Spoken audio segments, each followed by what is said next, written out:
Well, hello and welcome to another edition of Health Solutions with Shawn and Janet Needham, where Team Needham discusses everything healthcare. I'm your host, Shawn Needham, and my wonderful wife will be joining us shortly. And we are streaming live from the Moses Lake Professional Pharmacy podcast studio. And I am super excited to have Krisna Hanks on our podcast. And here comes Janet now. And she is going to be just discussing her story and what led her to her health journey and staying fit after 60. And we're going to learn how to stay fit after 60.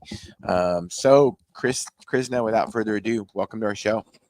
Thank you so much, Shawn. Hello, Janet. Hello. It's wonderful to be both of you, and thank you for all that you do in the health space. It's great to see such brave pioneers out there. Well, thank you for those kind words. And you know, we like seeing what you're doing. In the medical system, we see it all the time. Fortunately, we um, got out of the system, so to speak, and we try to educate patients to stay out of the system. Um, and you're one of those people that turned your life around by realizing that the system wasn't going to fix you. You kind of had to fix yourself. Can you tell us that story a little bit?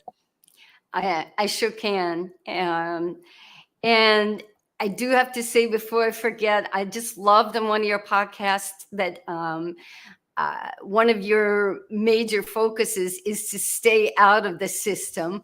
So I'm happy to share my story. So I, the brief, just building up to what kind of made what I call my health transformation.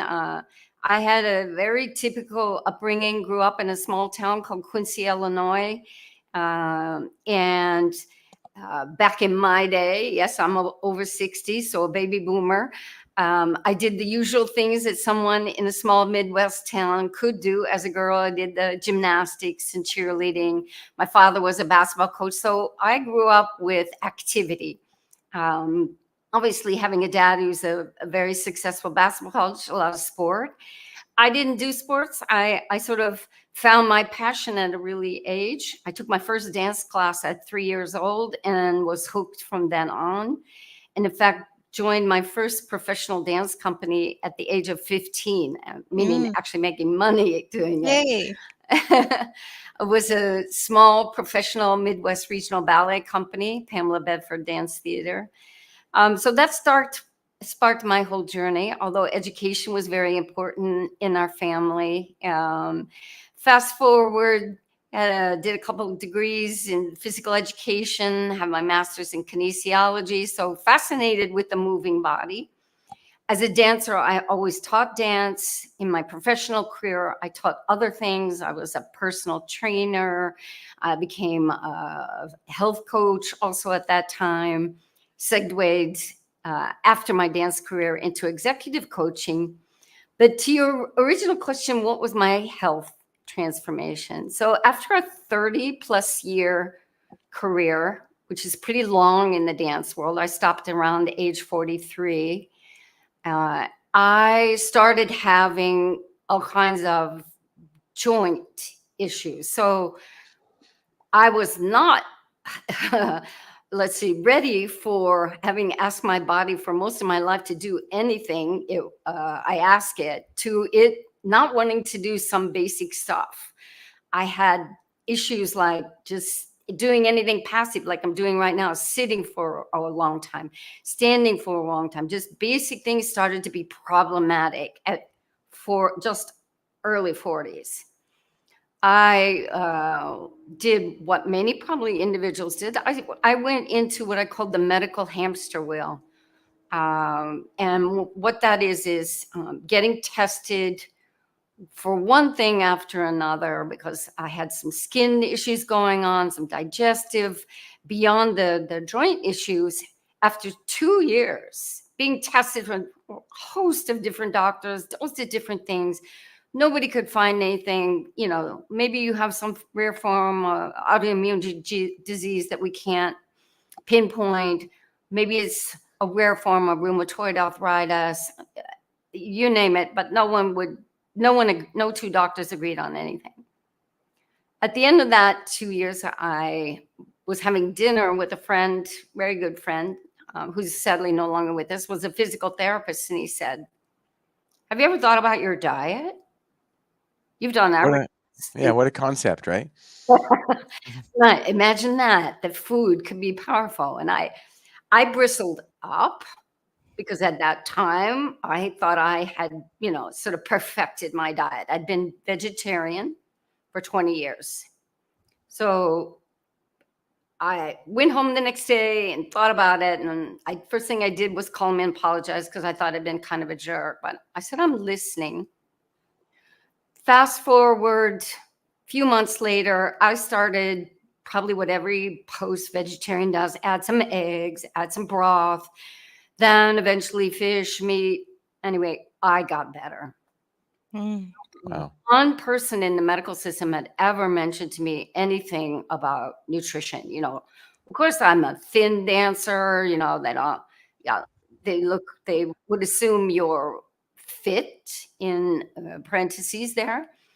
And that's really what sort of kickstarted this whole mentality that for me, the system is not here to save you. We have, particularly at that time, I was in the Netherlands, so it's worldwide a problem.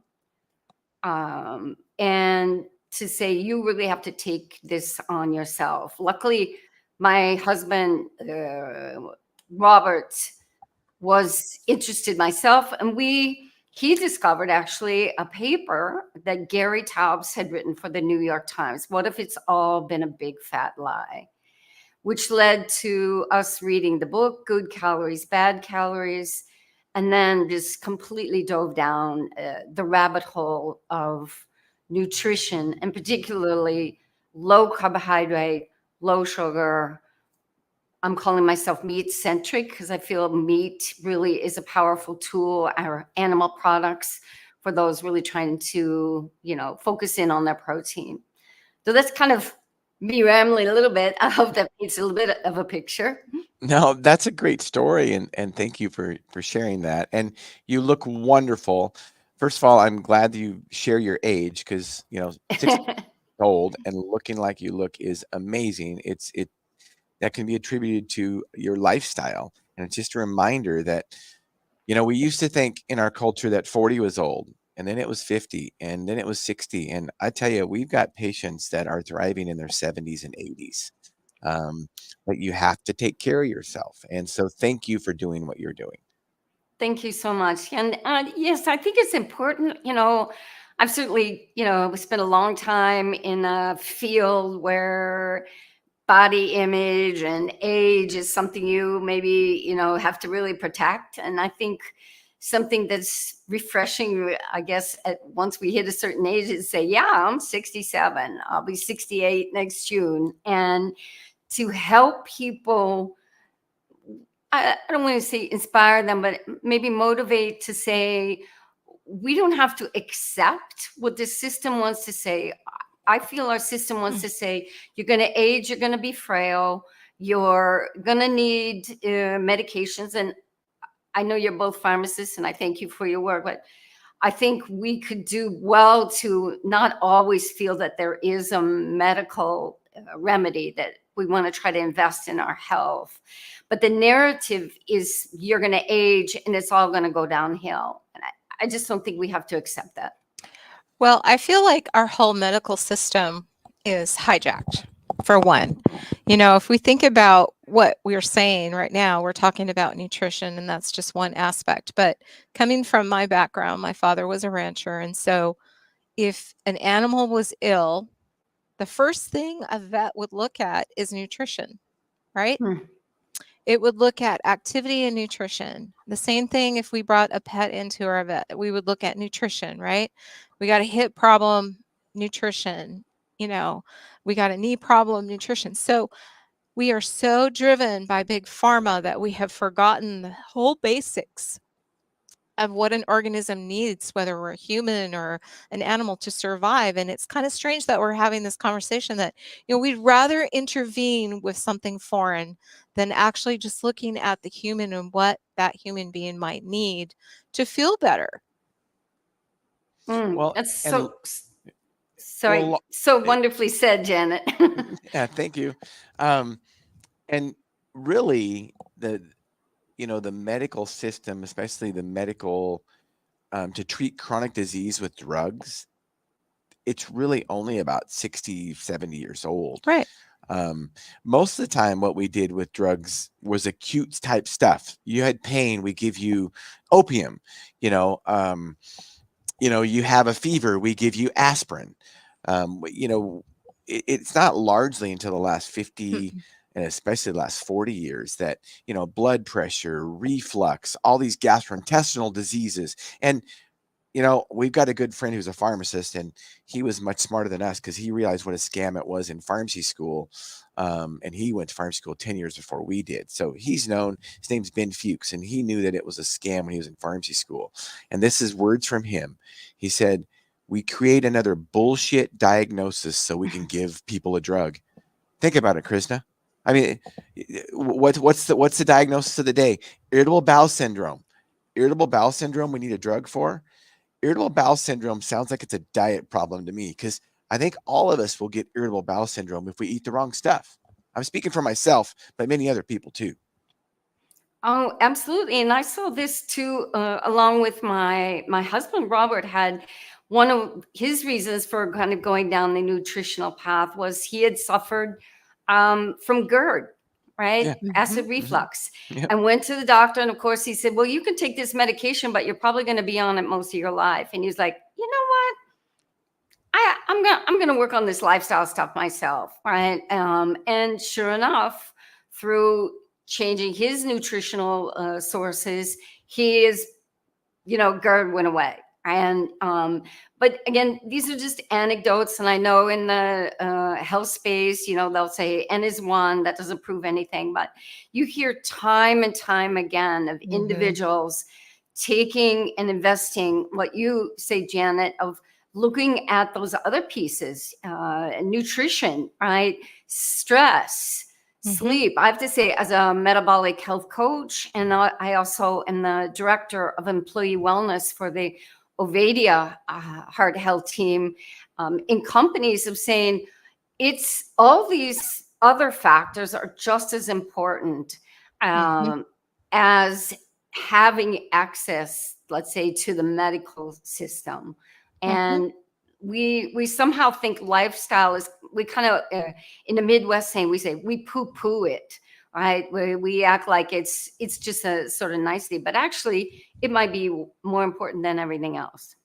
Well, if we think about what our history is of medicine, if we back up, there isn't a culture on this earth that hasn't had a spiritual aspect to it or a healer aspect to it.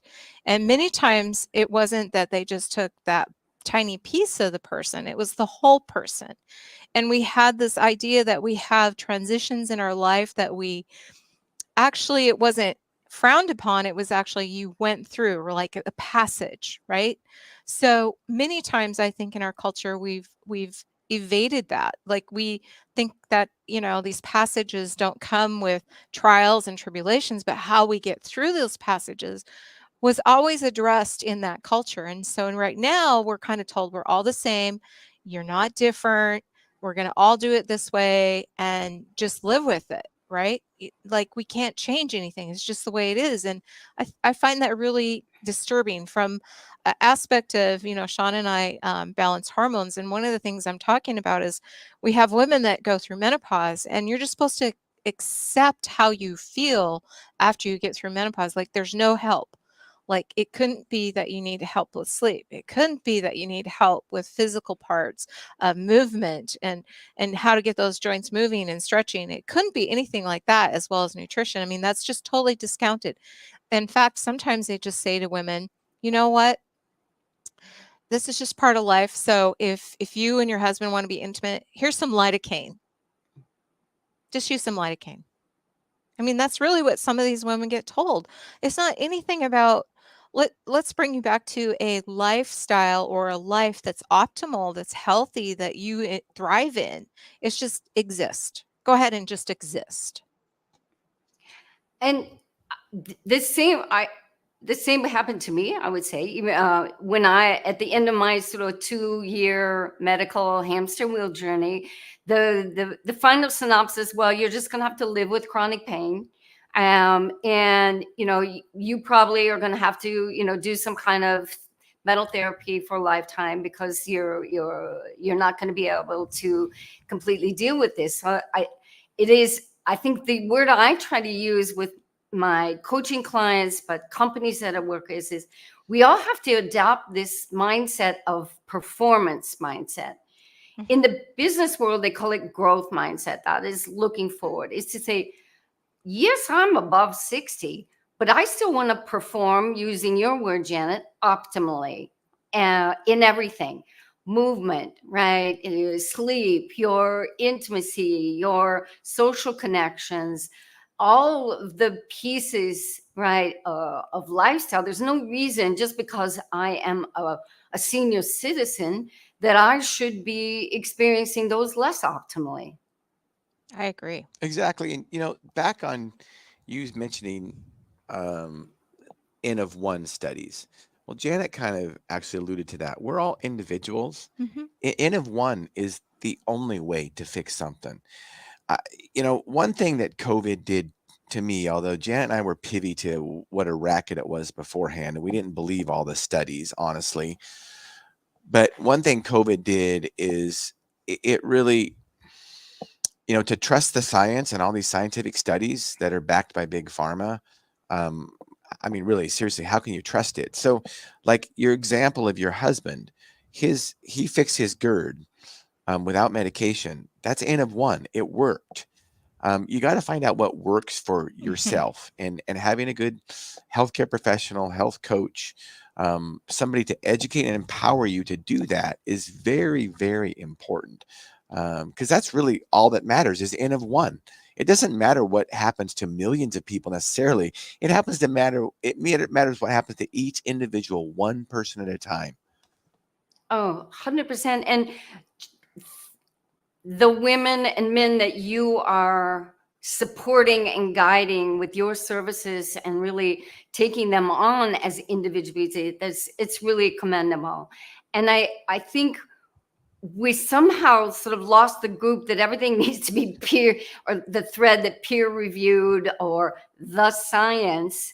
If we take that even just as a broad stroke, the low fat diet, or let's say the dogma of eat less, move more, which we've basically been following as the one way that individuals, particularly in the United States, ever since the dietary guidelines came out in 1977, all we have to do is look around and say, well, that's more than an N is 1. It's not working. It's not working. I agree. In fact, I I have used that in a different perspective. We have a colleague that he's a super educated individual. I mean, his credentials are amazing, yet he's still on the side of, big pharma and how we approach things and even diet. And it's like, well, if that's the case, we all should be doing amazing. And just in our country of the United States alone, I mean, we were just comparing as a staff. I,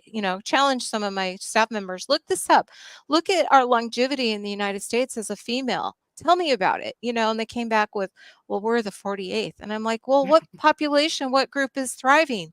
What's the difference?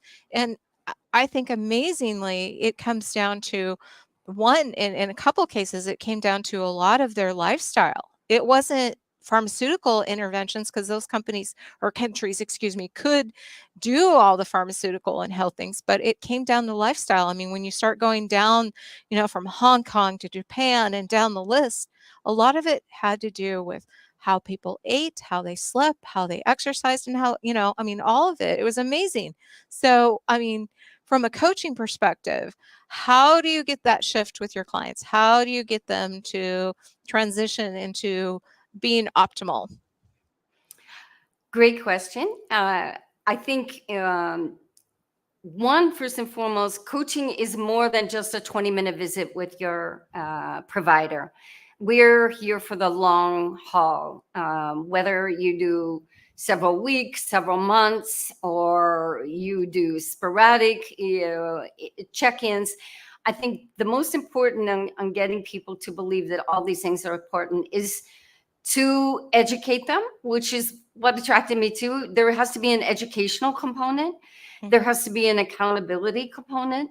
There has to also be sharing with them, other information and other individuals who are also trying this out. You have to work with them on their individual needs. We do weekly check-ins that have both an educational component, but also just what's going on in your life, right? Not everybody needs coaching necessarily on nutrition, but some people need a lot on the stress and the sleep and how to manage those two. Also, we've been taught so many things to be afraid of, from salt to sunshine to saturated fat. Is also just opening the individual's eyes to say, that statement that so-and-so makes, that you should be afraid of the sun. Meanwhile, we have some of the highest rates of vitamin D deficiency in the world, is to say, that science maybe is not necessarily so well founded. Here's some other information, and at the end of the day, you're going to have to make your own decision where you stand on this. And I think it's also listening to them. Not many individuals that I work with and don't feel that their stories have ever been told or heard. Yeah. They're just a sheet on the paper with a few biometrics. And it's really not that complicated. We try to make it complicated. We try to make it complicated that, you have to take a medication to stay healthy. You have to take a supplement to stay healthy. You have to, when in reality, we need to just look at history. What has worked with humans for thousands of years? For one thing, we talked about saturated fat, and, animal products, especially, beef and red meat, are high in saturated fat. I guess high is a relative number, but, well, here's what I tell people. If red meat was so bad for us, the saturated fat was so bad for humans, we would have died thousands of years ago. Because that, right? I mean, seriously, Right? that's what we've eaten for thousands and thousands of years. It really wasn't until the last 50, 60, 70 years that we talked about red meat being bad. And we already talked about how's that working for Americans? Not very well. 50% of Americans are obese. And then what did our cultures do for thousands of years? They moved. During the day, they moved. What did they do at night? At night, they rested, they slept. It's really that simple. I mean, eat real food like our ancestors thousands of years ago did. Move most of the day, and maybe sometimes intensely, but don't sit around and be sedentary all day, and sleep most of the night when it's dark. In the northern latitude, that's not always possible, but sleep. It is really simple. And I think that's also the job of a coach and a team. I really enjoy working with the Ovadia team in that you're getting different perspectives and getting support from different, but it is to uncomplicate it. Really, it is make it as simple as you can. And it's not always that everything has to be super quick and fast. I mean, that we have this mentality that, if I can't make my dinner in 2 or 3 minutes, then, is to help people say that maybe some choices are pretty easy to do, but we've got to experiment with them, and to unburden them with there is one way only. Yeah, exactly. Right. Yeah. And I think too, one thing, if I want to speak to also the stress level, I think we've created stress from telling people that, existence is just in your own little space and it's not with other people. I think sometimes people just become super lonely. They become isolated. And we've seen a lot of that in different age groups in the last few years. And, the whole purpose of like gatherings and being together takes away, I think, some of the stress in our lives, because then we realize, hey, I'm not the only human being out there with this, or you're you're exchanging stories, good and bad. You share your feelings. And I think that our emotions and our mental health has been put on hold in the last few years, and realizing that is super important, because that could be also part of the lifestyle that needs to be fixed. Oh, most definitely. And I'm super thankful that I had the opportunity to live close to 2 decades in the Netherlands. So in Europe, Western Europe, different culture. And I don't know exactly what things are like there. I know a lot has changed, particularly post-COVID. But as Shawn and I were talking, there's a very casual culture because you're on the bicycle a lot. You'll run into somebody and you'll say, "Oh, hey, got time for coffee?" You'll spontaneous do something. I'll share one funny anecdote. When I went there first as a young budding dancer, the Dutch used to have this tradition of when you would show up to work, and in this case, we were rehearsing. The first thing we would do was sit around the table and have a coffee. I just came from New York City. I was on the wait. Well, I thought we were starting rehearsal. I was like, well, let's go. But okay, it didn't take me very long to get used to it. That was so much fun. But it was always the first few minutes, get together, share, and just sort of see where everybody else was at that point. It used to be also a tradition that Dutch people would eat their lunch together. They would bring their lunch, but sit in the lunchroom together. Just some little things like that where there's much more interaction. And I think that's what coaching brings back. Coaching and trying to build communities. I think, even there's some very negative pieces to the online community. You can at least have conversations with like-minded people trying to also invest in their health. I think finding your community, that's why for many people, their church is super important to them. Or even, I encourage people to join book clubs or other things where they will have that social interaction. And if we look broad strokes, they're always touting the Mediterranean diet. Well, as a dual citizen of the Netherlands and the US, I was to say, well, what part of the Mediterranean are we talking about? There's a lot of sea there.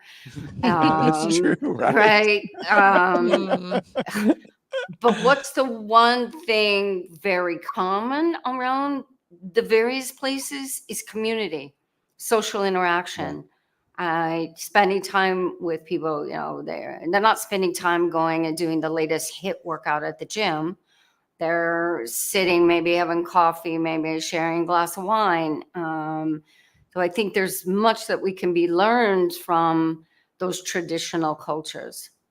Yeah, I mean, the reality of it is we were meant to physically interact with people. We were created to physically interact with people.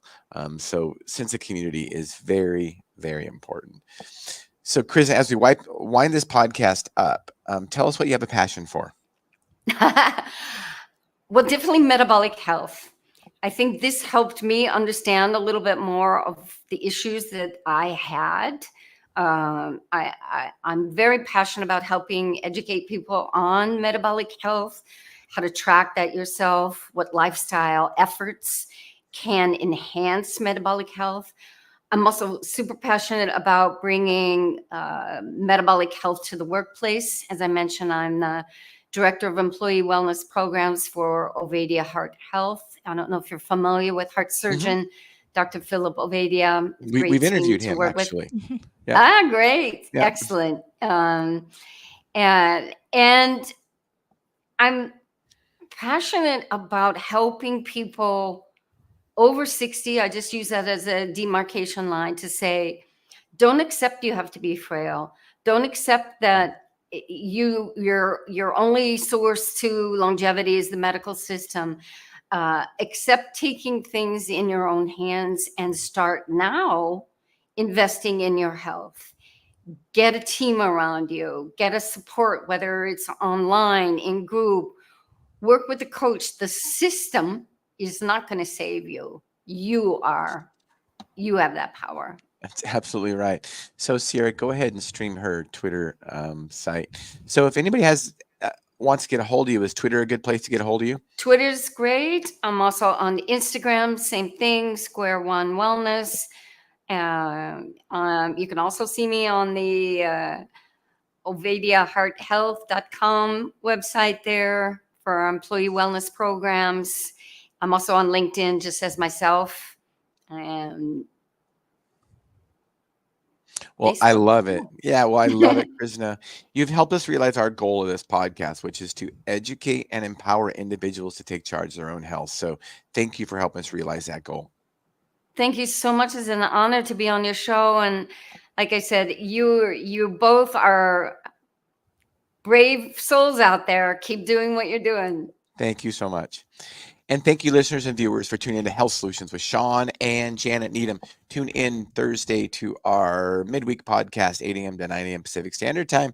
Health Solutions with Shawn and Janet Needham. Thank you.